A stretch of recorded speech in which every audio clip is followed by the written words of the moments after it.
বাংলাদেশে অন্তর্বর্তীকালীন সরকার গঠিত ঐকমত্য কমিশনের প্রথম দফার আলোচনায় রাজনৈতিক সংস্কারের বিষয়ে কিছু বিষয় একমত হলেও প্রধান কিছু মৌলিক সংস্কার প্রস্তাবে রাজনৈতিক দলগুলোর মধ্যে মতানৈক্য স্পষ্ট হয়ে উঠেছে।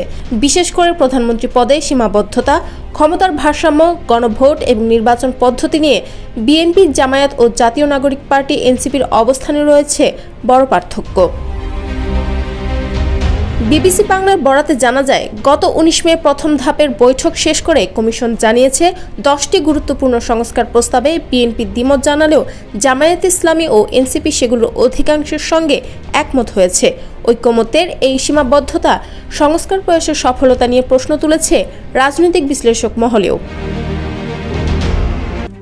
RICL TMX, যুগের পর যুগ স্থাপনা থাকে মজবুত। এদিকে বিএনপির ভারপ্রাপ্ত চেয়ারম্যান তারেক রহমান অভিযোগ করেছেন, সংস্কারের অভিনব শর্তের আবর্তে ঘুরপাক খাচ্ছে আগামী জাতীয় নির্বাচনের ভবিষ্যৎ। দলটির স্থায়ী কমিটির সদস্য আমির খসরু মাহমুদ চৌধুরী বলেন, যেগুলোতে ঐকমত্য হয়েছে তা দ্রুত কার্যকর করে নির্বাচনের রোডম্যাপ দেওয়া হোক, যেগুলোতে মতৈক্য নেই তা জনগণের মাধ্যমে নির্ধারিত হবে। ঐকমত্য কমিশনের সহসভাপতি অধ্যাপক আলী রিয়াজ বলেন, দলগুলোর মধ্যে অবস্থানগত দূরত্ব কমিয়ে মধ্যম পন্থার মাধ্যমে ঐকমত্যে পৌঁছানোর চেষ্টা চলছে। কাঠামোগত পরিবর্তনে ঐকমত্য জরুরি, না হলে অগ্রগতি অসম্ভব।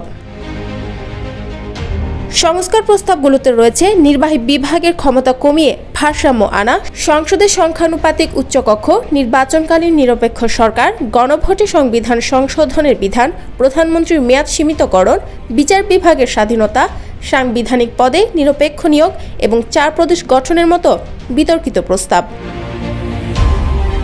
বিএনপি যেখানে ভবিষ্যৎ সংসদকে সাংবিধানিক সংস্কারের একমাত্র পথ হিসেবে দেখছে, সেখানে এনসিপি ও জামায়াত সংস্কারের বাস্তবায়নে গণভোট বা গণপরিষদ গঠনের পক্ষে। এনসিপির যুগ্ম আহ্বায়ক আরিফুল ইসলাম আদিব বলেন, গণপরিষদ বা গণভোট ছাড়া মৌলিক পরিবর্তন সম্ভব নয়, এটি গণ আকাঙ্ক্ষারও প্রতিফলন।